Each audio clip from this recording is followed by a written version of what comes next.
Welcome to Roll for Sushi, where we let the face decide our next meal. Let's roll. Fishmonger's inventory.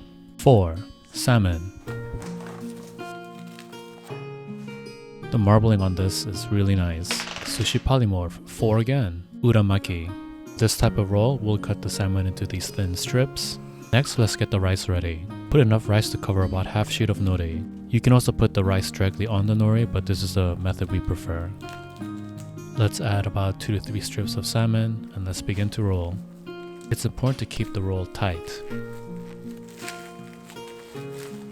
Perfect, now let's get it cut. One roll should be about 6 to 8 pieces. It's ready to eat now, but let's see what the dice has for us. Mercer's roughage. Another 4. It's gonna be hot peppers and green onions. It'll add a really nice crunch and spiciness. Let's go ahead and top our pieces. It's like a spicy little hat. Now for the finishing touches from the Magic Tavern. Hey, it's not a 4. 1. Spicy mayo.